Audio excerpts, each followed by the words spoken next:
bienvenue au domaine Lafage, domaine familial. Nous sommes sur Perpignan, l'adresse du domaine est à Perpignan, même si le domaine et les vignes sont plus proches de Canet-en-Roussillon que de Perpignan. D'accord. C'est un domaine familial qui appartient à la famille Lafage, à Jean-Marc et Eliane, qui sont les propriétaires actuels, puisque c'est la 7e génération de vignerons. Donc il y a quand même un savoir-faire assez important. Un beau domaine. Chez ce domaine-là.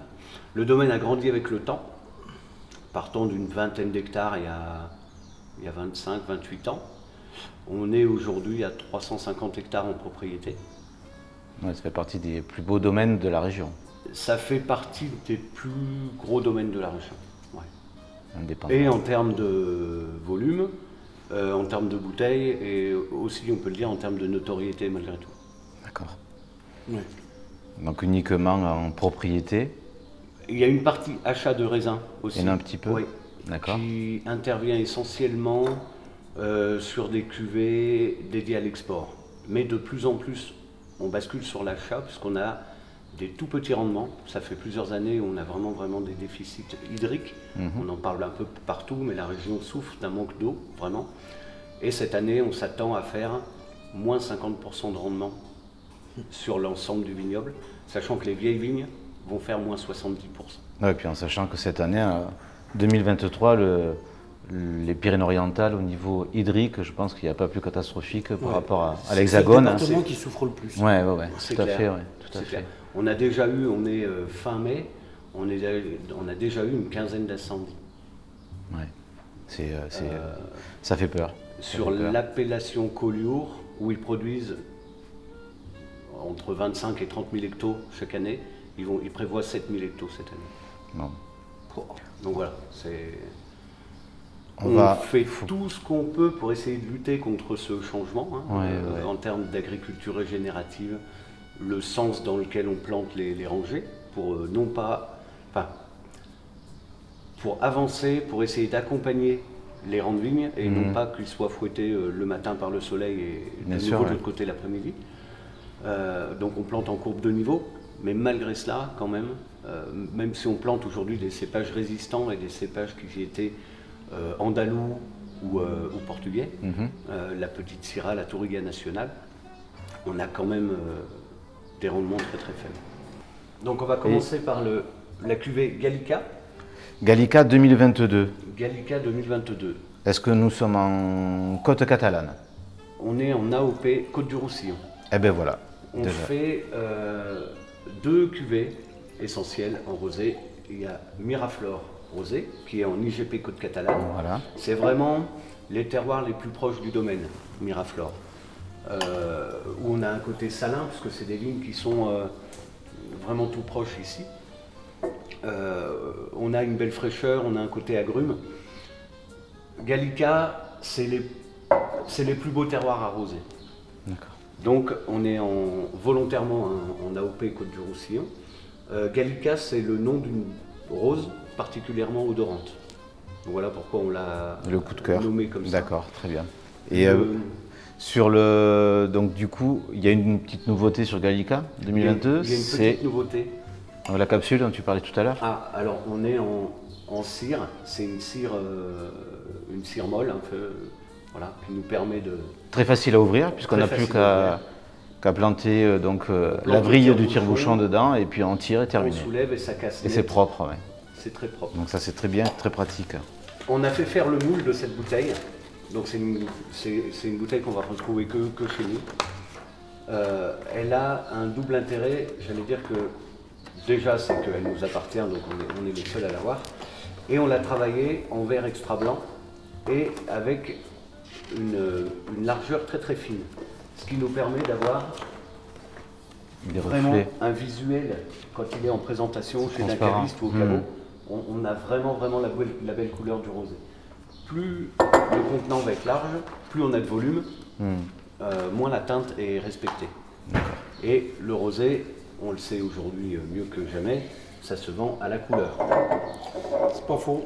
Après, tout est dans la Couleur, bouteille. coup de cœur, parce Mais qu'il y en a tellement. L'acte d'achat, la spontanéité, le fait de prendre une bouteille, c'est sa couleur.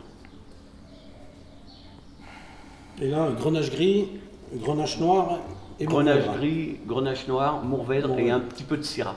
Ah ouais. Oui, pour amener justement cette subtilité aromatique. Jusque l'an dernier, on avait trois niveaux de rosé. La Il y a robe une est cuvée superbe. qui s'appelait la grande cuvée rosée. On n'a pas fait de grande cuvée rosée cette année, on n'en fera plus, tout simplement pour concentrer les jus dans Gallica. Et encore plus créer l'écart entre Gallica et Miraflor. La robe est magnifique, moi j'aime beaucoup. Et moi ce qui m'étonne au niveau du nez, c'est cette pointe citronnée, cette acidité que l'on a. Donc qui va amener vraiment de la structure et un vin très tonique. Donc on a toujours une belle gourmandise. Ce qu'on veut, ce qu'on recherche dans les rosés, étonnamment c'est du vin, mais c'est qu'il ne soit pas vineux. Sur le profil aromatique, on est vraiment sur la fleur blanche, on est sur la subtilité. On a un côté très facile. C'est vraiment fin hein, quand même. Hein. Je trouve que c'est vraiment très élégant, c'est remarquable. Pour moi c'est Oui. un rosé aérien, pour le coup. Donc où on est, moi je vois bien ça, mais bon, l'apéritif c'est une chose, mais je pense qu'on peut aller beaucoup plus loin, que ce soit sur des entrées, aussi des carpaccio de Saint-Jacques, on peut avoir même des carpaccio de fruits, hein, juste de pêche légèrement sucré, même avec du citron, parce qu'il y a énormément de citron dans ce rosé. Tout ce qui est ceviche, choses comme ça. Ouais, exactement. Un poisson mariné, avec une petite pointe de Saint-Jacques même émincé, mariné. Citron vert. Oui, complètement. Donc ça se marie très bien. Et c'est un rosé avec vraiment beaucoup de finesse et élégant. Mais ce qui est intéressant, c'est que là, tu peux passer à table et tu peux aller sur des grandes tables aussi, des tables de renom, parce que on se rapproche de grands crus quand même, hein, je trouve. Hein. Et on est déjà sur une appellation d'origine protégée. On est sur une appellation, on est sur le Côte du Roussillon. Les plus beaux terroirs pour élaborer du rosé. Bon. Il y a un élevage en fût dans cette cuvée-là, mais qui est volontairement très discret, qui permet juste de souligner un petit peu la cuvée, mais non pas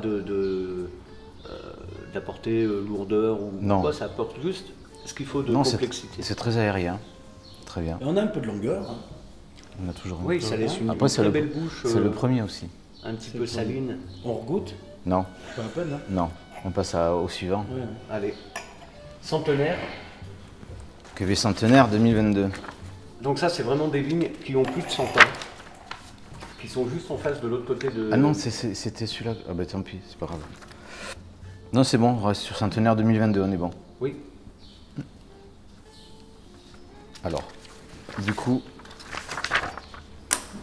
Donc on est sur des vignes, comme son nom l'indique, qui ont plus de 100 ans. C'est vraiment des très vieux ceps tout rabougris, tu vois, qu'ils ont souffert, qu'ils ont pris le soleil, le vent, etc. Donc ils sont enracinés très profond. Même leur forme, elle est poussée par le vent. C'est des vieux gobelets. D'accord. La méthode de gobelet, en fait, c'est des vignes qui ne sont pas palissées. Il n'y a pas de palissage, il n'y a pas de fil, il n'y a pas de piquet. Ce qui permet que le couvert végétal retombe sur le cep. Ce qui fait que les feuilles font une espèce de parasol au raisin qui ne voit jamais le soleil. Donc ça lui évite de griller. D'accord. Et ça le protège du vent. Et le fait d'être recouvert comme ça restitue la journée le peu d'humidité accumulée la nuit. Ouais. Et pour le degré, donc du coup ça fait baisser automatiquement le... Ça joue effectivement sur le degré. Ça parce que mieux, oui. ça évite que les raisins soient desséchés. Alors que sur des vignes palissées, quand ils sont grillés, ils perdent de l'eau. Ah, ouais. Donc là on est sur le grenache gris, grenache blanc, roussanne. Il y a un élevage en bois, mais qui est plutôt discret. Plutôt là aussi pour souligner la cuvée, tous les élevages sont relativement souples. On ne veut pas marquer les vins.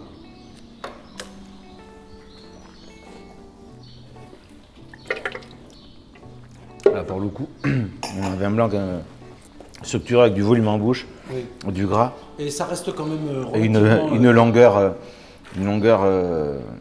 assez conséquente, je trouve. Et on est vraiment sur ces notes d'agrumes, de citron. Mais c'est très frais, du coup. Chouette, hein. On est vraiment sur l'agrume. Hein. Mhm. Autant avec un passage en élevage, enfin, en fût de chêne, on pourrait avoir des notes plus marquées, Toasté. plus toastées, plus vanille, épicées. Et là, alors qu'on est vraiment sur une palette aromatique, mais la famille des agrumes. Hein. Et c'est ça. Très présent. Vraiment sur beaucoup de fraîcheur. L'élevage en bois, comme je le disais, il ne sera jamais là pour marquer les vins. Il va être là juste pour souligner un petit peu la cuvée, et ça va être intéressant de le voir avec le suivant. On a le côté boisé qui se révèle au vieillissement. Ouais. Et ça, c'est très intéressant. Il y a un côté buis qui est là aussi. Et Un côté fleur blanche. contrairement à ce que je disais tout à l'heure, Ouais. où on a Tiens, regarde maintenant dans ton verre. Soleil. On sent un petit peu on sent juste à peine. où on a beaucoup de soleil, où on a des terroirs où on souffre de la chaleur, du vent, etc. Et dans les vins, on a malgré tout une extrême fraîcheur. Superbe. Ouais. Moi, il me plaît beaucoup celui-là. Ouais. Et là, ça, je crois que c'est mon bébé celui-là. Alors, on va goûter la même cuvée, centenaire, mais sur un millésime 2014. C'est ce que je t'ai dit. En 2014, donc c'était Côte du Roussillon. C'était Côte du Roussillon. Et en 2022, on est en Côte catalane. On est en IGP Côte Catalane. D'accord. Alors, il y a une petite subtilité. Pourquoi cela? Donc la robe. On préfère toujours travailler le profil d'une cuvée chez Lafarge plutôt que d'être dans un carcan d'appellation, de se dire le décret il impose ça, on fait ça. Nous on fait du vin, on élabore du vin comme on a envie de faire une cuvée et après on la met là où elle trouve sa place dans la législation. Ce qui veut dire que on était en Côte du Roussillon jusqu'en 2019 ou 2020 et 2021-2022 on est passé en IGP Côte Catalane parce qu'on a ajouté à peine 10% de chardonnay dans l'assemblage.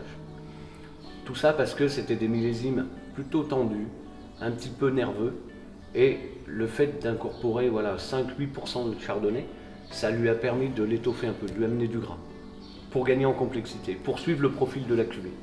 Et on est passé du coup en IGP. Donc déjà, juste, il faut regarder la robe que l'on peut avoir sur le fond blanc. C'est une robe, On est sur de l'or, c'est une robe très jeune. quasiment, et pourtant tellement de jeunesse, et ne serait-ce que sur le... C'est une robe dorée avec des reflets verts. Au premier nez, on a un côté ouais. On a des reflets verts comme un vin jeune.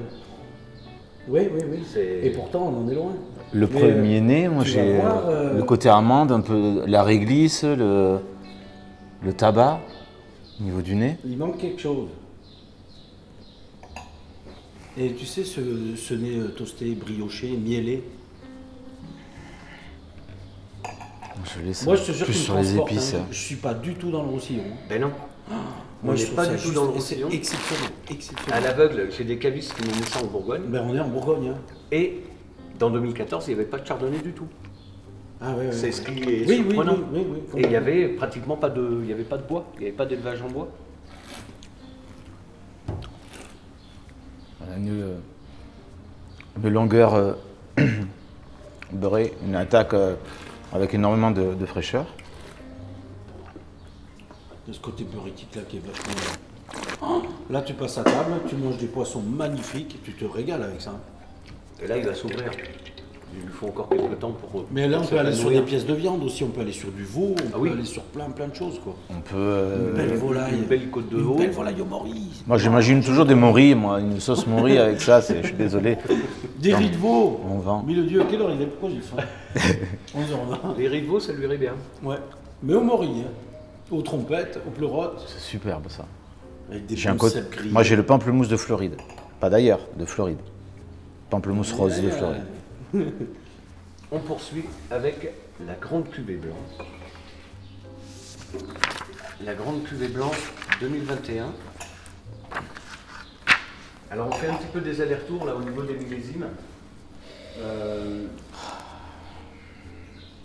Tout simplement parce que je préfère garder le sens d'une cuvée sur plusieurs millésimes plutôt que de faire tous les vieux et tous les jeunes. Au moins ça, on se rend mieux compte de la trame aussi, Merci. de la trame de la cuvée.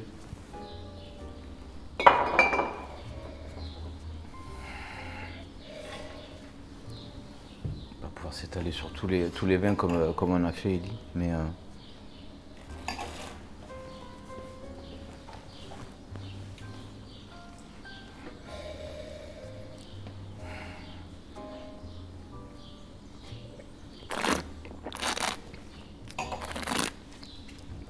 sur la grande cuvée, on voit tout de suite,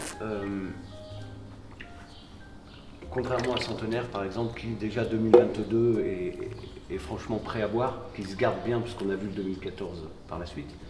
2021, ça reste très très jeune. Là. Il lui faut encore une année de bouteille pour vraiment se mettre en place. Oui, on le sent. Il y a un côté encore un petit peu nerveux, Oui. un peu tendu. Et c'est marrant parce que la tension qu'on avait sur le nez est un peu fermé. Le premier millésime de Centenaire qu'on a goûté, c'était droit tendu, tout ça. Et ça match en fait, ça marche vachement bien. Et là, pour le coup, on sent qu'on a vraiment quelque chose qui c'est encore pas patiné, c'est pas amené au bout. Hein. Non, mais on est pas mal. Mais pour le coup, après, hein, c'est une belle promesse. On a un nez un peu plus fermé. Mais on sent qu'il y a le potentiel qui est là. Oui. Il faut qu'on l'attende encore un peu. Il faut qu'on soit patient. Exactement. Et c'est là où on va comprendre le schéma en fait avec la bouteille juste après. Ben oui, forcément. Et donc on est sur grande cuvée blanc 2014. Donc même millésime que le Centenaire tout à l'heure. Oui, c'est ça. Je pense que ça va m'énerver ça. Merci. Quoi, ça va t'énerver? Ouais. Ça t'énerve tout le monde. Et tu m'as pas dit ce que tu as pensé du Centenaire 14. De qui? Le Centenaire 14. Ah, mais c'est une bombe. Ah, regarde. Tu reconnais que c'est une bombe. Tu te rappelles que je t'avais dit ça? Que tu allais te transporter en Bourgogne. Ouais. Ça te l'a fait ou pas? Peut-être pas sur la Bourgogne, mais. Quand même. Hein. Non, j'étais plus sur des grands pouillis. Des grands pouillis fumés. Ah ouais, plus là où Sur Sauvignon. Ouais. D'accord. Ah ouais, c'est curieux ça. Ah, Mais différent, j'adore. Ça, j'aime beaucoup. Ça, c'est très concentré par contre. Au niveau du nez, ça reste encore fermé, ça va s'ouvrir. C'est très concentré. Et il faut carafer ces vins. Il faut les carafer, je suis désolé. 2014.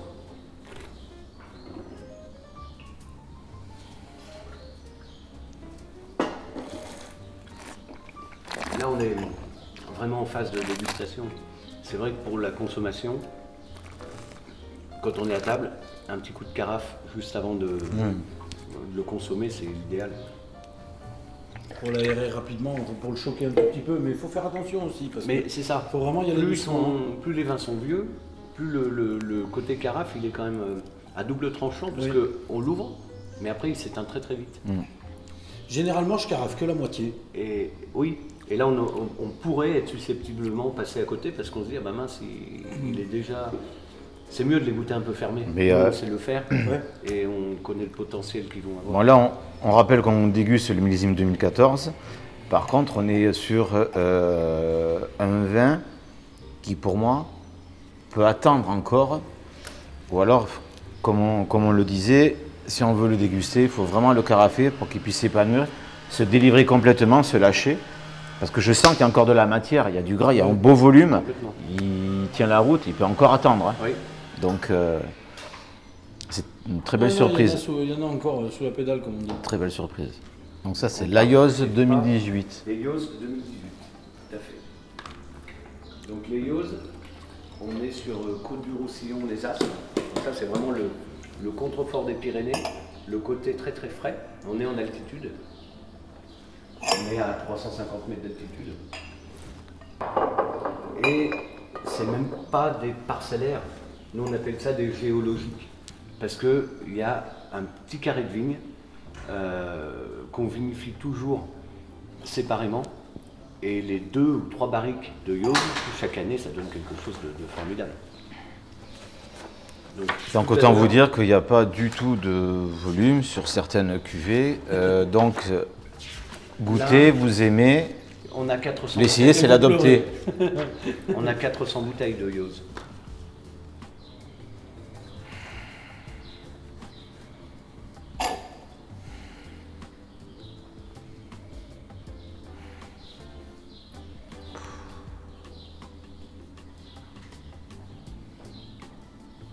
Très très frais au nez. Oui.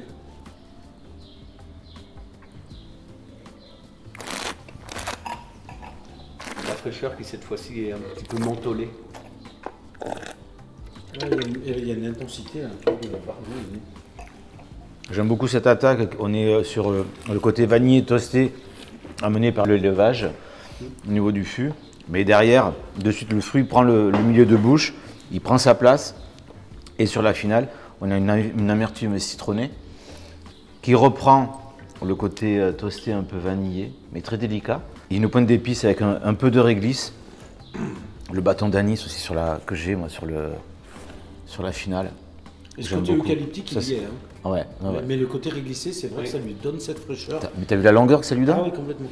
Et on l'a même sur la langue. Hein. J'ai des frissons. Ah. J'aime beaucoup. C'est super. Oh.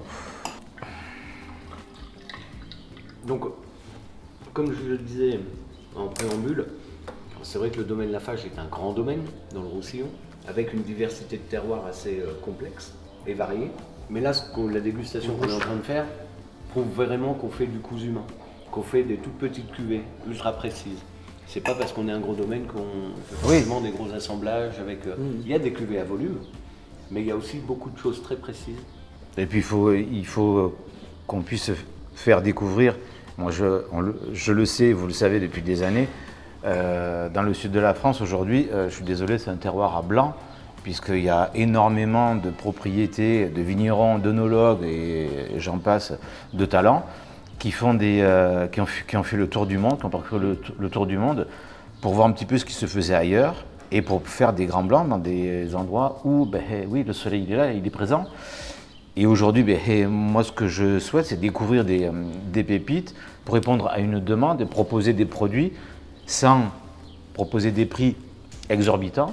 Parce qu'aujourd'hui, la Bourgogne, la vallée du Rhône, même le Bordelais en blanc, mais on parle notamment des blancs, on ne peut pas se payer tous les jours une bouteille de Bourgogne pour avoir cette notion de plaisir. Il y a eu une flambée des prix qui est... Il y a l'inflation qui est là. Donc je pense qu'en fait, on est en remède à l'inflation. C'est bon, ça. Pour se faire du plaisir et puis partager de vrais moments. Et là-dessus, je pense qu'on est sur des budgets raisonnables pour acheter en grand nombre ce genre de flacons, mais pour répondre à la demande soit d'un traiteur, soit d'un restaurant, soit de particuliers qui font une fête familiale comme les mariages. Vous nous avez fait découvrir des vieux millésimes. Et les vieux millésimes parce que les vins passent le temps, notamment dans les blancs, dans les rouges. Quand je goûte les blancs, les rouges, je n'ai pas d'inquiétude, on va voir après. Mais par contre, ça répond à une réelle demande. Il y a la notion de plaisir. Ce sont des vins qui parlent immédiatement, ils ont une expression en bouche. On n'a pas besoin d'être un expert, on comprend le message que veut faire passer. On continue, on va partir sur les rouges. Et j'ai une petite cuvée rétro maintenant, ma cuvée coup de cœur, que je vais absolument redéguster sur millésime 2022. Et ça, c'est un petit peu le rappel à nos grands-parents, à nos arrière-grands-parents, pour la bouteille en 1 litre avec les 5 étoiles. La cuvée rétro 2022. Le litre étoilé de l'époque, c'est ça. Et je crois que c'est 6 étoiles. Hein. Et je crois que c'est 6. J'ai du mal à compter ce matin. Et pourtant, j'ai commencé juste maintenant. Le but de cette cuvée, c'est exactement ça. C'est le vin plaisir, c'est le vin glou-glou, comme on dit. C'est le vin de copain, c'est le vin facile. C'est le vin que buvait le grand-père Laffage à l'époque, avant de retourner aux vignes. Il se laissait le tour des parcelles, qui sont le tour des parcelles, puisque c'est les vignes les plus vigoureuses, donc les raisins les moins concentrés, qui vendangeaient après le reste de la récolte, des petits grappillons qui arrivaient à maturité. Donc c'est une cuvée qui fait 12,5 d'alcool. On est en Roussillon, mais on arrive à faire une bouteille à litre qui fait 12,5. Vraiment une boule de fruits. C'est de la ouais, c'est croquant, c'est croquant de fruits. Est-ce qu'il est désalcoolisé ou non? Ah non? Non, du tout. Non. Okay. Parce qu'il y a du grenache noir, il y a du carignan et il y a du liadoner. C'est le liadoner pelute. Le liadoner pelute, qui est un cépage très peu producteur d'alcool. Mais on l'appelle aussi le grenache noir, celui-là. En fait, c'est un grenache noir endémique de la région, mais c'est un grenache noir rustique. C'est une espèce d'ancêtre du grenache noir. Et il avait été abandonné à un moment où justement dans la région, on faisait des vins médecins on faisait des vins fortifiés et on voulait le plus de degrés possible puisque les coopérateurs étaient payés au degré hecto. Donc le grenache noir. Bah oui, à l'époque force c'était. très bien, quoi. Le Yadonner, il prend tout son sens aujourd'hui parce qu'on le disait, les degrés ils explosent partout. Le double avantage, c'est que tu le disais, pollute, c'est dire poilu en catalan. Donc c'est un cépage sur lequel toutes les feuilles sont velues. Donc tout ce qui est insectes, etc. n'aime absolument pas ça. Donc il est résistant. Et il fait de la résistance, comme il est. Il fait de la il est résistance. là. Papy, il fait de la résistance. C'est ça. On pourra le. Donc là, c'est Pour vraiment... info, on le goûte à 16 degrés, mais il est vraiment préférable de le goûter encore un tout petit peu plus. un peu plus frais. Ouais, moi ce que je suggère, ouais, c'est du 13 degrés si on est bien. On Parce est que là, bien. il manque Comme quoi un- Il comme un manque blanc. quoi Il manque la charcuterie et des copains. Entre Mais 12 c'est et ça, 13. c'est tout. Ouais, les copains, on les a déjà. Enfin, moi personnellement, je croyais que je faisais partie de vos copains, mais bon voilà. On y a cru jusqu'à maintenant.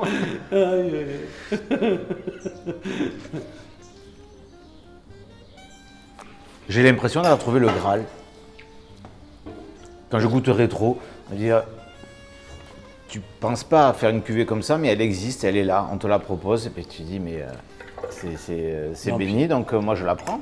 Quand on a un J'adore. département ensoleillé comme ça, l'été, t'as pas envie de consommer des vins à 14, 15, 16 degrés. C'est trop puissant.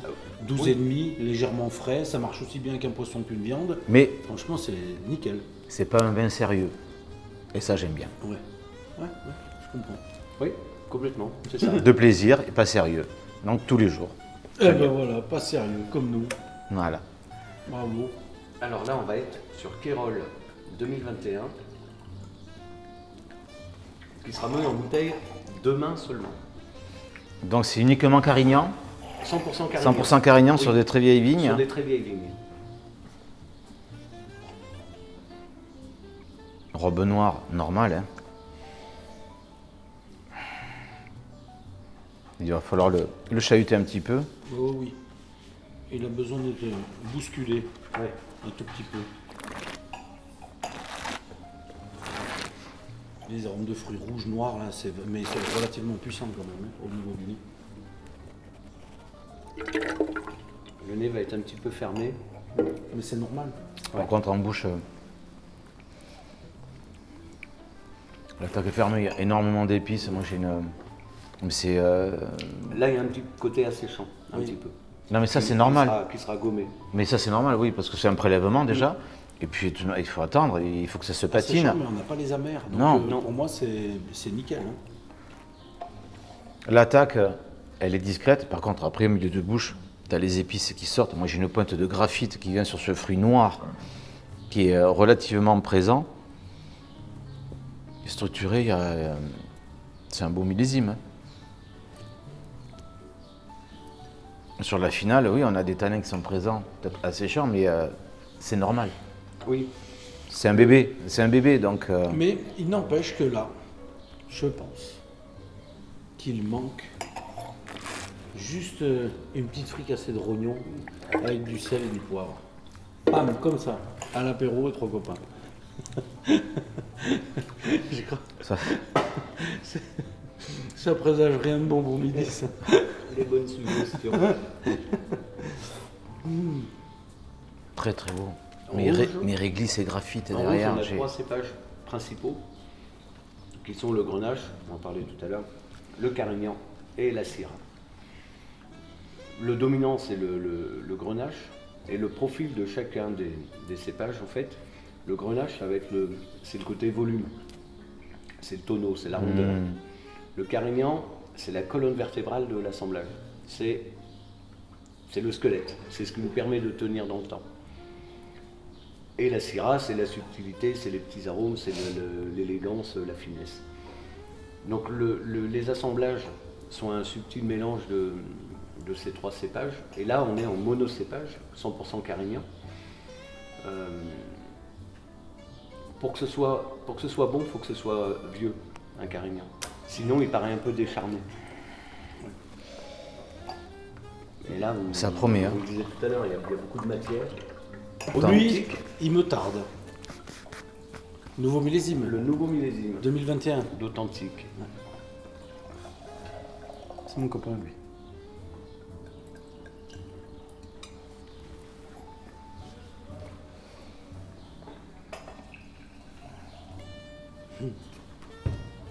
Ça, c'est mon copain parce que c'est un vin que je pense que tu peux consommer facilement, presque tous les jours, j'ai envie de te dire. Mais c'est le reflet du Roussillon, mais avec de la souplesse et du fruit. Voilà. Authentique 2021. Oui. Donc on est en côte catalane là aussi. On est en AOP Côte du Roussillon. Côte du Roussillon. C'est vraiment le côté très représentatif du Roussillon. C'est ce qu'on attend. C'est l'assemblage des 3 cépages, du Grenache, du Carignan, de la Syrah, avec un petit peu d'élevage, mais c'est pas envahi par les tanins non plus, ni par le bois. C'est vraiment du fruit, de la garrigue, du thym. Là, on est dans la vigne, quoi. Ouais. Ça représente vraiment le Roussillon. Toutes ces notes garriguées, comme tu dis, on les a. Et un peu poivré quand même, hein, t'as vu? Oui. Et je trouve ça très bon. Hein. J'aime beaucoup parce que on est, j'ai pas envie de dire ce mot-là, mais on est sur les entrées de gamme de la maison. Et je trouve ça remarquable. Mais c'est fondu. Oui, c'est fondu. On est sur la rondeur en fait. Il y a la buvabilité, on peut y aller. Différent de la rétro parce qu'on a plus de matière. Finale fraîche quand même, elle est là, mais c'est relativement frais. Hein. T'as ce côté un peu mentholé ou non? Oui, complètement. Oui. Complètement. Côté Donc là, on est en tout début de millésime. Hein. On vient de le mettre en bouteille il n'y a pas si longtemps. Souplesse et fraîcheur. Et effectivement, il y a déjà un très très bel équilibre. Il est encore un tout petit peu mâché, mais ça va se poser ça. La mise est récente. Ah oui, oui. Ouais. Il est un peu énervé encore là. Moi, je le trouve déjà bien. Ouais. Non, et après, ça va se patiner. Oui, c'est ça. Ça se goûte bien, oui. C'est souplesse et fraîcheur. Chouette.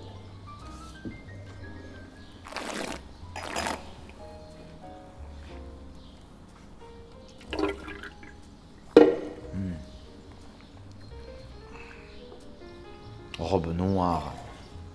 Alors là, on est en 100% Grenache. Hein.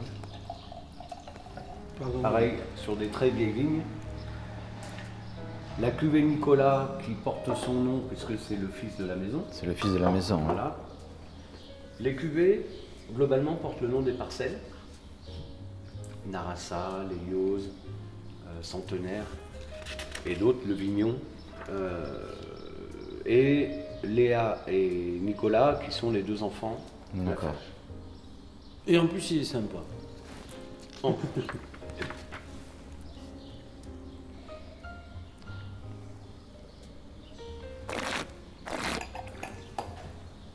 Le fruit est cuit mais rouge, tu vois le côté pruneau un peu, la fraise écrasée. La fraise écrasée. La fraise écrasée. Et sur la finale. Il y a même la texture de la fraise écrasée. Sur la finale, on a 2021, des épices. Oui. Ouais. Mais alors que c'est souple, je veux dire, en bouche, après, ça vient d'être mis en bouteille. Il y a combien de temps qu'il a été mis lui? Il y a 6-8 mois. Ouais, c'est ça. Ouais. Non, mais il faut encore peut-être attendre un petit peu. Mais moi, je le trouve plutôt remarquable, quoi. Mais c'est un Grenache noir 100%. 100%. C'est ça qui est terrible. On s'attend à de la puissance, on s'attend à quelque chose de très solaire, et en fait, non. En fait, il y a vraiment la fraîcheur, la buvabilité, et on a envie d'y aller. Très digeste, exactement. Ouais. Pour le pata negra, peut-être. Ah, j'allais dire une plouma. Une plouma ibérique, là, juste braisée comme il faut.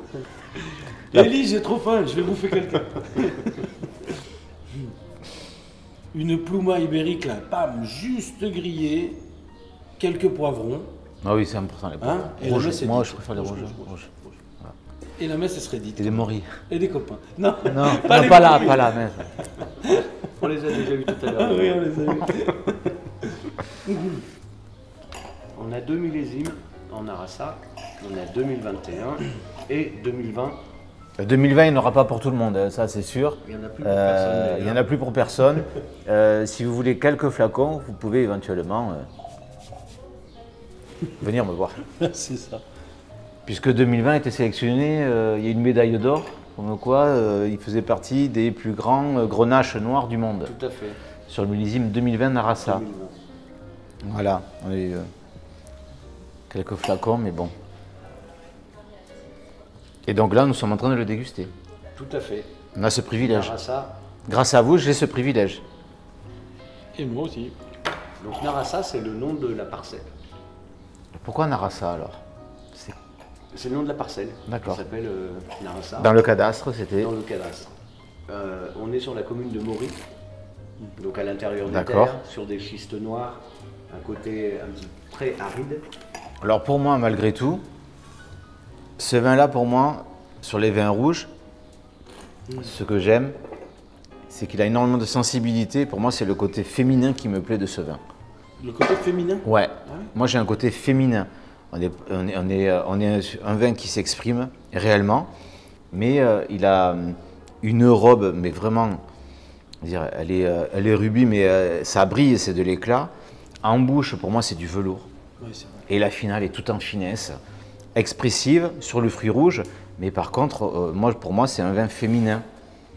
C'est gourmand, mais structuré, parce que c'est un vin pour moi où on peut déjà on peut parler de gastronomie. Oui. Là, par contre, on monte d'un cran, et c'est accessible au niveau palais, mais j'aime cette gourmandise que nous donne le vin avec cette longueur féminine, et j'adore, parce que c'est énormément de fraîcheur. Donc pour moi, c'est un vin délicat. Là, tu l'associerais avec quoi? À ça, moi, je le vois... Tu voudrais manger quoi, c'est ça? À ça, Ouais. est-ce que je veux manger quelque chose avec ça? Oui. Peut-être, non, des grillades, tu vois, le côté un petit peu... le côté aiguillette de canard, ou filet de bœuf, mais alors les filets de bœuf, peut-être partir sur de la... comment on appelle ça? L'aubrac, la cimentale? Non. Sur une viande maturée, Oui. mais coupée, tu vois, en petite tagliatelle, là, fine, Émincée, très fine. aller-retour, et puis peut-être un petit peu d'aioli quelque part. Ah ouais, tu irais là-dessus. Et j'irai là-dessus, et puis en mettant tes poivrons, parce Toujours. que ça c'est important quand même. On va en cuire un peu. Voilà. Donc ça c'est important. Ah, c'est... Non mais c'est... Ça donne envie, c'est un très beau millésime. En tout cas. Ouais, mais en plus ça peut vieillir, et je pense que 2021 va être un cran au-dessus encore, peut-être. Mais là, moi je pense que j'ai une notion de plaisir qui est... Là, on est sur 21. Oui, mais Là, on goûte. c'est 21. ravageur. Le plaisir que me procure ce vin est ravageur. C'est flippant. Là, 2020. D'accord. 2021, tu vois, il a la trame des 2021. Il y a un fil conducteur dans ce millésime, Oui. entre une authentique Nicolas, Narassa. 2020, là, Narassa, Il n'a rien à voir. c'est une bombe, quoi. Enfin, Oui, Ça c'est énorme. Il faudra se positionner pour 2021, qui est très bon aussi. C'est très bon. Ça matche fort. Hein. Narassa, Ah, ouais. c'est... C'est très bon. Ça fait aujourd'hui partie de nos cuvées phares qui est distillé sur l'ensemble, sur 100% des commandes. Soit c'est rétro, soit c'est Narassa. On va voir. Je pense qu'ils partiront sur Narassa. C'est remarquable, c'est bon, c'est raisonnable. Oui. Je suis désolé, moi ces vins-là, ils me procurent presque plus de plaisir que certains Bordeaux basiques. Aujourd'hui, dans le Bordelais, tu sais pas quoi acheter. Quand tu es sur un linéaire, dans un grand magasin, il y a tout et n'importe quoi. Ouais. Partez pas sur la Bourgogne forcément parce que c'est la Bourgogne, la Champagne parce que c'est la Champagne, et le Bordelais parce que c'est le Bordelais. Si vous voulez vous faire plaisir ou acheter un nom, ok. Là c'est 50, entre 50 et puis au-delà. Mais là on n'est pas du tout dans ces... Mais là il y a une notion de plaisir, de découverte, d'émotion. C'est là, c'est présent. Donc là tu nous as servi? Alors là, on est sur la cuvée Léa 2020. Léa, c'est vraiment tout en finesse, tout en élégance. C'est beau.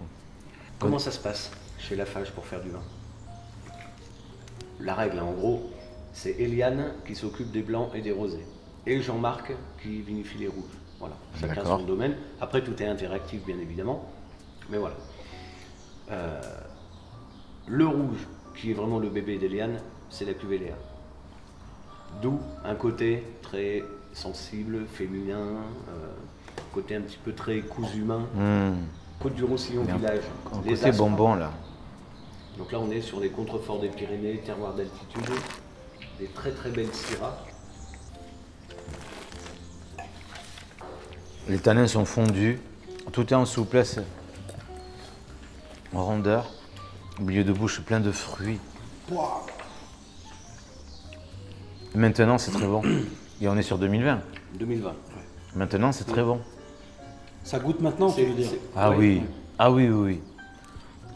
On a des tanins, toujours, sur la cuvée Léa, qui sont très souples. Par contre, ça vieillit très bien. Oui, Tu viens d'aider, on a goûté des vieux millésimes. Mais c'est toujours tout en élégance, en finesse, et ça poursuit des années comme ça. Et alors là, Ah, mais là, moi, je vois. On mange quoi? Alors, de la volaille. t'es sûr? De la volaille grillée là-dessus. Là où je te oui. rejoins, il y a un petit côté Non. lacté, tu vois. En bouche, il y a un petit côté très smooth là, qui va bien avec une volaille. Moi, je vois une volaille, tu vois, braisée, vraiment. Pas une sauce au mori, mais au cèpe, là. Pour le coup. Non, mais et des carottes à la plancha, tu vois, mais juste quelque chose de simple, mais avec un peu de sucrosité. Amener même, on peut même penser à un mélange sucré-salé. Ça matcherait bien. Et ça amènerait vraiment de la longueur. Tu vois, moi j'irais volontiers sur une assiette de Gilles Goujon.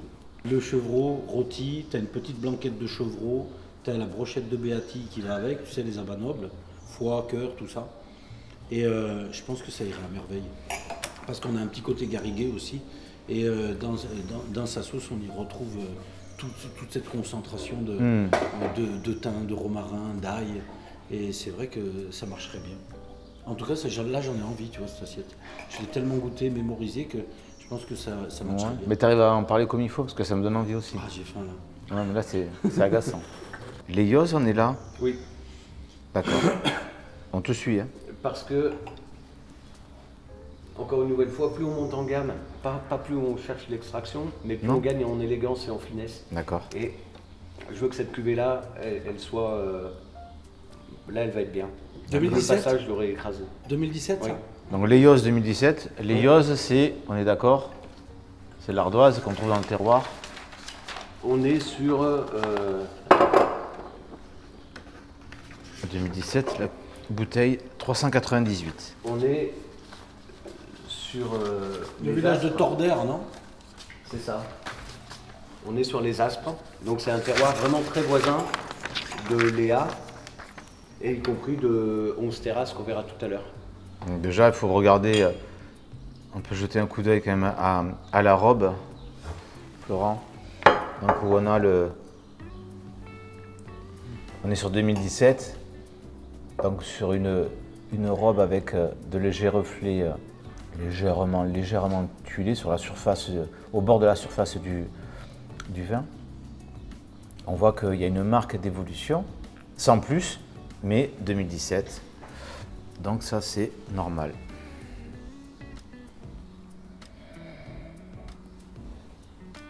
Un petit côté kirché. Oui.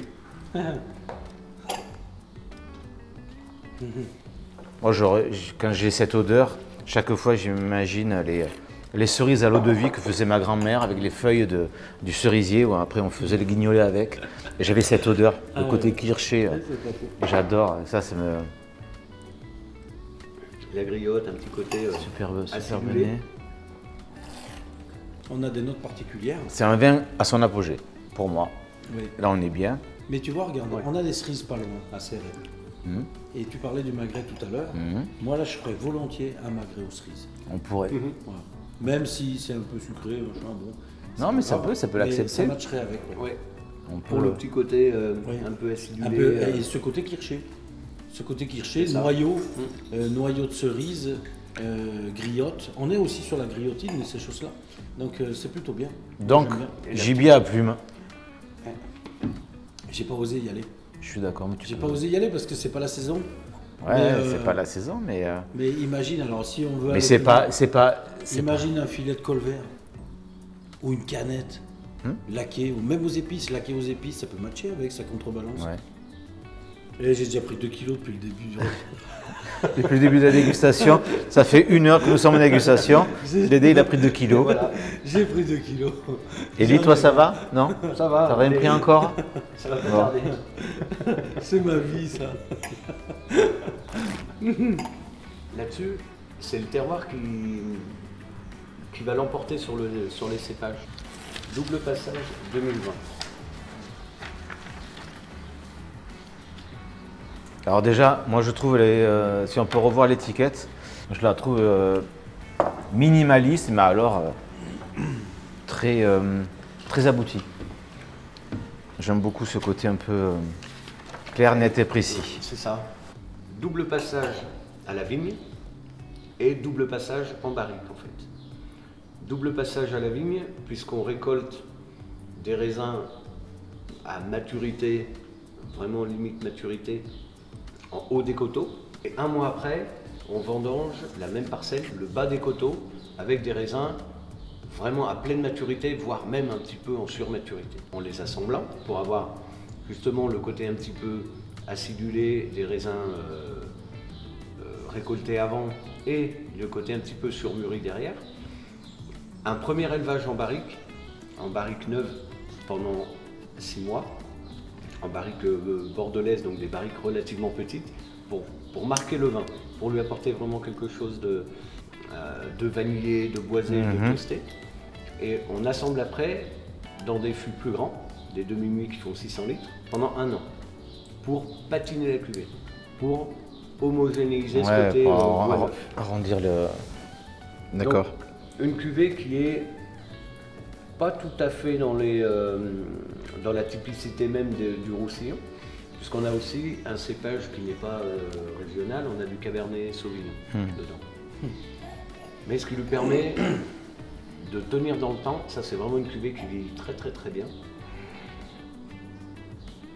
Il y a un petit côté un petit peu végétal d'ailleurs, poivron là, on en vient.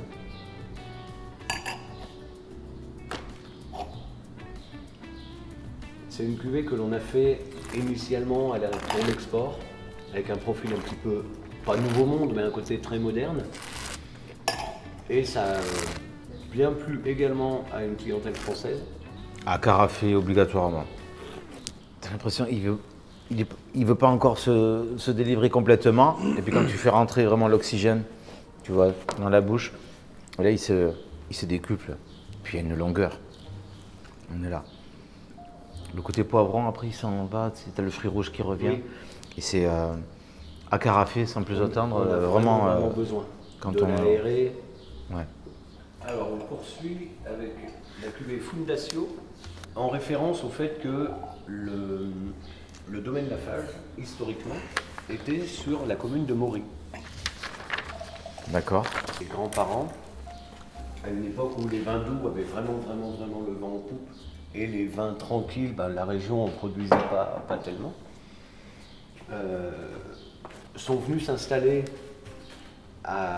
sur Perpignan, mais c'est pas là où nous sommes aujourd'hui au Mas Miraflores, c'était au Mas Yarro, un petit peu plus loin, tout simplement pour avoir plus de superficie, le potentiel d'avoir un domaine plus grand, pour pouvoir nourrir les 3 enfants. Donc purement c'était stratégique, alimentaire. D'accord. Et c'est vrai que les gens disent un petit peu, mais ils sont fous les Lafarge, qu'est-ce qu'ils vont faire dans ce terroir de Muscat, alors que sur Maury, c'est les plus beaux terroirs du Roussillon. Mais voilà, il y avait une raison économique à cela. Et du coup, Jean-Marc, dès qu'il a pu retourner sur ses terres, réinvestir, acheter un domaine à Maury, il l'a fait, d'où la cuvée Fundacio, retour aux sources, fondamentaux, fondements, en catalan. D'accord. Donc elle est pleine de symbolique, cette on est sur quel millésime là? 2020. Et ce qui est intéressant, c'est qu'on est en AOC Côte du Roussillon. Oui. Village. Côte du Roussillon, village. Ah oui. Eh ouais. On n'est pas en Maurice sec. En fait, c'est exactement l'inverse de la cuvée Narassa. On a 70% de Syrah et 30% de Grenache. Donc la mer. D'accord. Un très joli fruit quand même. Hein. Il y a un joli fruit. On sent que c'est très chaud. Hein. C'est beaucoup plus que les autres hein, quand même. Oui. On est au pied du château Cathard de Quéribus, vraiment sur un sol. C'est des schistes noirs, c'est balayé par le soleil. Le sol, il est de cette couleur-là. Ouais. On a l'impression que les vignes, elles ne trouvent pas d'eau, il n'y a rien. Mais en fait, les ardoises, c'est friable. Donc elles plantent le pivot très loin et elles trouvent en profondeur des sels minéraux, de l'eau, ce qu'il faut pour subsister. Mais ça donne un côté un petit peu singulier quand même. C'est un vin solaire. Hein. Complètement. Mais on est sur des fruits qu'on n'a pas l'habitude de goûter, qu'on n'a pas eu l'habitude de, enfin, qu'on n'a pas ressenti sur les autres cuvées. On est plus sur des notes de baies rouges, mais pas plus cassis, myrtille, des choses comme ça. Enfin, c'est ce que je Des ressens. baies noires plutôt. Des baies noires ouais. plutôt. Mais il y a vraiment un côté très solaire. Très solaire. Côté Et garrigue, ouais. on a un deuxième millésime de cette cuvée-là. Donc je ne vais pas m'exprimer sur le vieillissement déjà maintenant, mais c'est pareil, ça donne quelque chose de très très intéressant. Septembre, octobre, c'est une cuvée un petit peu plus chaleureuse. On est là sur la période de la chasse. Ouais. On a un côté un peu giboyeux, un côté sous-bois qui va bien. Mais ça marcherait très bien, ouais, avec une. Alors, qu'est-ce qu'on fait là? La biche Ah oui, il faut partir sur du gibier, mais et un râpe de lièvre. Ah, ça peut matcher ça. Un râpe de lièvre rôti, Ouais. mais rôti avec un bon beurre mousseux là, du thym, du romarin, Voilà, de l'ail. ça le fait. On fait le mousser, bam.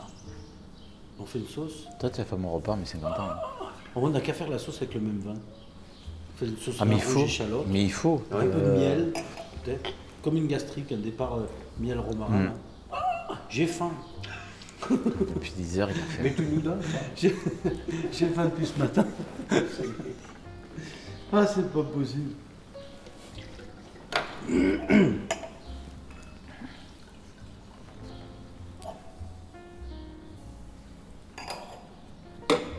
Alors la même cuvée, Fundacio, sur le millésime 2016. Merci, Ali. Ouh, le nez est magnifique. Moi, j'ai la marmelade de fraises écrasées, la confiture de ma grand-mère dans le verre au premier nez. C'est dense, c'est un petit peu compoté. Ouais, c'est là, on est sur le fruit cuit rouge. Et, Mais ce qui est marrant, c'est qu'on a la même trame que le millésime d'avant. On a la même Oui. trame, on a la même pâte. Tu sens que c'est la même personne qui l'a fait déjà. On voit juste que c'est un millésime complètement différent. Mais je trouve ça beau parce qu'on avait des tanins un peu serrés, un peu fermés sur la première cuvée, mais qui faisaient son charme en fait. On voit qu'il y a un beau potentiel sur le premier, mais là finalement c'est l'accomplissement parce que tu te dis mince, c'est ça en fait qu'il veut faire. Là, ça s'est juste ouvert. non, mais c'est juste qu'il faut attendre. Ça C'est s'est des juste vins qu'il faut ouvert. attendre. C'est ça. C'est bon. Minica. C'est Là. c'est bon. J'avais peur. J'avais peur parce que j'ai senti solaire sur 2020 et 2016. Putain, je suis prêt, je suis là. Ouais. Oh les gars, Là, on est attendez-moi. assis, là. Attendez-moi, c'est très bon. C'est. Avec aussi de la réglisse, avec aussi une. Ah oui, oui, il y a toute la palette. Par contre, le nez est très flatteur. Moi, j'aime ce côté marmelade, le côté. Ça me rappelle. Tu sais, quand tu mets le sucre, les fraises sur le gaz, sur le truc, dans la grosse marmite en cuivre, là. Et là, ça monte. T'as ça. Tu l'as. Et par contre, on mange plus la même chose hein, quand même. Oh putain. Là, je mets. C'est ce qu'on fait là. Moi, je fais un chorizo avec des cèpes. Et je mets la pluma à côté. Aïe aïe aïe. Mais un chorizo, un beau chorizo, c'est un vrai chorizo que tu fais à la braise. T'as aiguisé ma curiosité. Bon, et bien c'est parfait. Voilà. Donc c'est un roc. Saint-Roch. Donc ça, c'est la propriété qu'a repris Jean-Marc Amaury, qui s'appelle le château Saint-Roch. Ah, c'est quand même une propriété. C'est une propriété. D'accord. Non, parce que pour la petite histoire, c'est que je découvre les vins au même titre que les gens qui peuvent éventuellement nous regarder ou nous partager. Donc, c'est des commentaires instinctifs, en live et non préparés, même si on peut éventuellement trouver des coups de cœur. Mais le but étant de faire des découvertes et de pouvoir conseiller tout le monde et avoir de bons rapports qualité-prix aussi, ça c'est important. Mais défendre le travail des vignerons avant tout et la bourse de tout le monde. Donc c'est un roc, c'est une propriété quand même. C'est une propriété de la famille Lafarge, que l'on dédie essentiellement à l'export, au marché, ce qu'on appelle off-trade, donc opération grande distribution, opération foire au vin, choses comme ça. Kerbuccio, ça veut dire kéribus en catalan. Quérigues.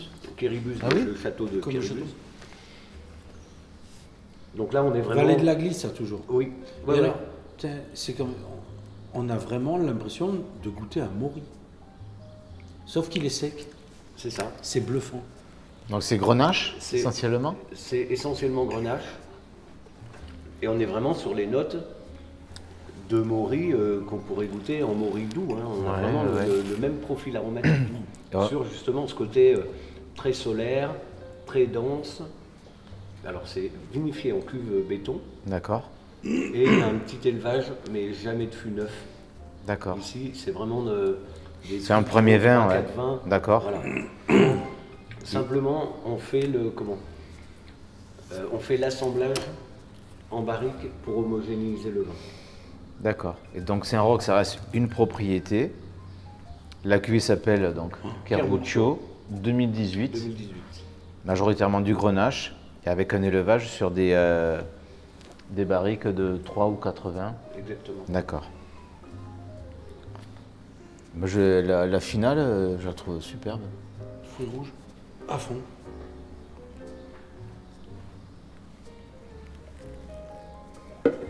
C'est assez bluffant parce que entre ce Maury doux qui a exactement la même trame, c'est vraiment bluffant. Mais On se gourre hein, au final. ils ont tous une personnalité, même si on sent la patte de la gamme, c'est ce qu'on disait tout à l'heure en off, et on sent qu'il y a un vrai savoir-faire, qu'il y a un vrai terroir. Mais par contre, les blancs, ils sont juste fabuleux. Les rouges sont très bons, bien sûr. Mais à part que j'insiste sur les blancs, parce que on ne connaît pas le sud pour le blanc. Donc c'est une erreur. Et aujourd'hui, je pense que le temps est venu de bousculer un peu les codes et de faire notre travail. Ben, on va le faire. Voilà. Moi j'ai imaginé des fraises. Ramole ça, Hein mais tu fais la sauce avec. Ouais, ouais. Tu les fais mariner dans avec Ça c'est jouable aussi. Ouais. une petite Comme les meringue, grands-mères, elles rajoutent Pavlova. du sucre dedans. Pavlova. Une Pavlova au Saint-Roch, Ouais, pourquoi pas. Exactement. aux fraises. C'est ça. Élise, je te remercie parce que c'est une belle découverte.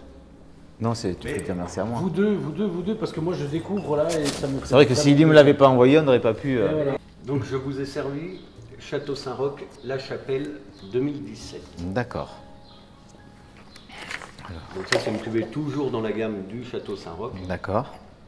De nouveau une parcelle bien identifiée. C'est la cuvée haut de gamme du Château Saint-Roch qui est dans cette belle bouteille avec, elle est en caisse bois de 6 bouteilles. D'accord.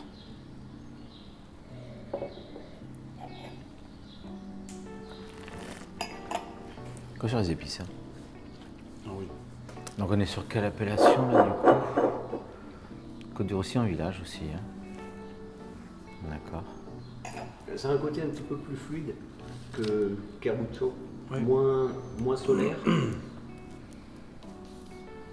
On n'est pas sur la finesse des yoses, mais il y a une espèce de similitude, un petit peu le côté très frais, un petit peu fluide. Et bah, ça pinote pas, mais on n'est pas sur le grenache très dense. Ouais.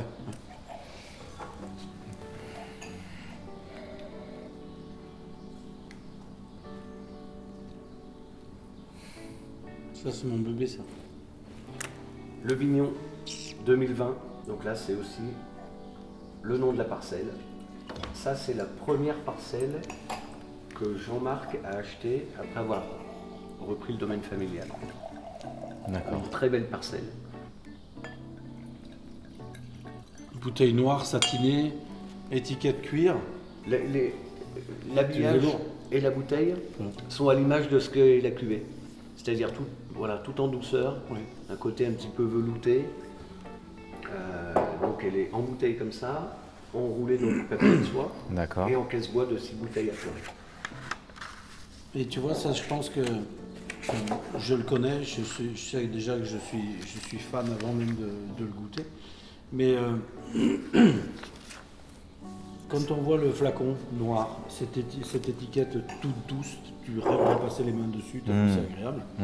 Et ben c'est le reflet de ce qu'on a à l'intérieur. Du velours. Déjà le nez. C'est ça.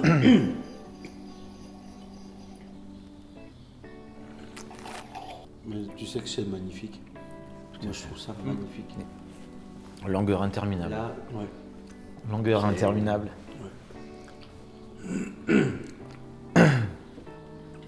Je suis vraiment, vraiment fan. il y a un petit peu de mâche, mais c'est normal, c'est tout jeune. Bah, la mâche. Et C'est le petit Jésus, ça. Hein? bon, ça, Ok. dès que ça, c'est c'est. comme ça, c'est bon. Ça, c'est. Donc, celui qui aime le vin, il faut qu'il en ait dans sa cave. Hein. Ça, c'est aussi des tout petits volumes. L'an dernier, on a vendu le millésime en 5 mois. À peine on l'a mis en bouteille, vous. Normalement, on ne prend pas de nouveaux clients sur le vigno. Ouais. C'est quoi la production là-dessus? 1200, 1500 bouteilles. Non, ça, c'est. Il faut t'info dans ta cave pour ouvrir la bouteille mystère quand t'es entre copains, quoi. Mais c'est bon, hein. Ah ouais, c'est bon. Je suis fan. Ah, le verre, il pleure. Hein. Combien on est? Ah, on est à 15 dessus ou pas? Ouais. 15. 2000. Quoi? 15 En degrés. pion? Ah oui, oui. Ah oui, oui. Ouais. Mais bon, t'as vu, on n'a pas cette impression. Hein. Tu ne sens pas l'alcool, hein? Non. Il y a un tel équilibre. Donc du coup, on termine avec 11 terrasses. Et après, on est pas mal. Les Monstera, c'est une parcelle vraiment à part entière. Très, Ce qu'on goûte, c'est une pépite, quoi. Ça s'appelle 11 terrasses parce que c'est vraiment un terroir tout en terrasse et c'est 11 plateaux qui se succèdent comme ça. D'accord. Depuis l'altitude Mhm. jusqu'en direction de la Méditerranée. C'est vraiment, vraiment, vraiment un terroir d'exception.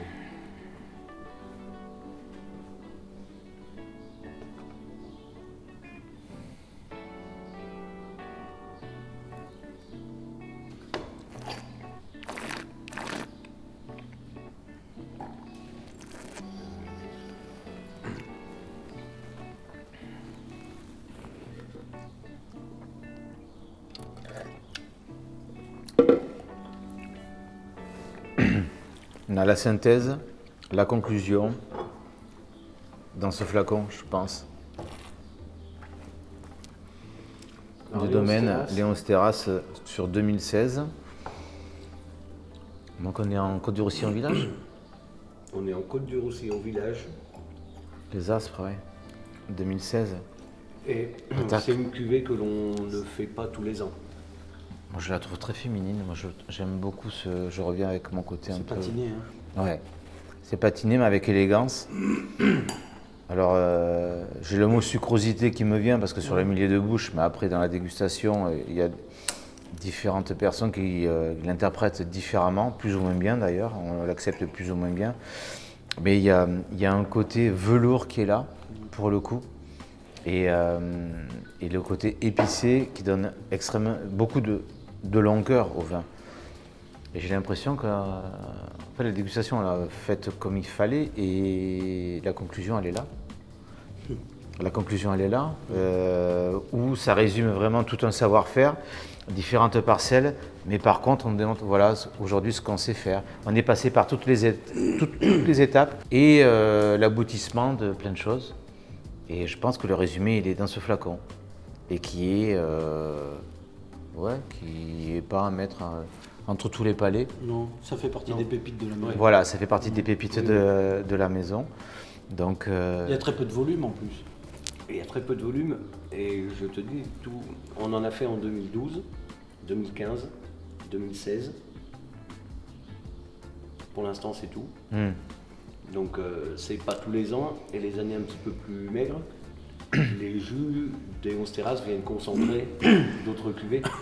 Donc, c'est vraiment que les années exceptionnelles avec un vieillissement là qui est. Il y en a encore sous petit quoi. Là c'est tout jeune. ouais, c'est superbe. Très belle dégustation. Vraiment. C'est du bonheur. On finirait bien quelques bouteilles, mais hélas... Oh là là là là là. Est-ce que vous voulez terminer sur un vin doux?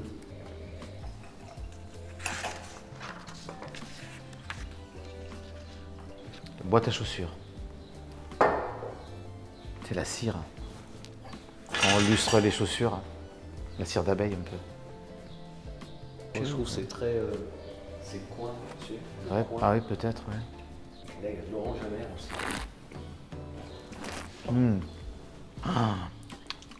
J'en ai plein le palais, là. Ambré, c'est qu'il a vieilli en fût. Hors d'âge, c'est qu'il y a passé au minimum 4 ans. C'est ça. Et nous, globalement, on est plus sur de l'ordre de 8 ans. Non, mais sur les fromages, il y a des choses à faire oui. extraordinaires Oui, oui. là-dessus. C'est ce que j'allais dire. Sur les pâtes persillées, sur du roquefort, sur des... Il faut vraiment qu'il y ait des ambassadeurs qui vont se mettre dessus, qui vont proposer des accords mévins. Il y a plein de choses à faire.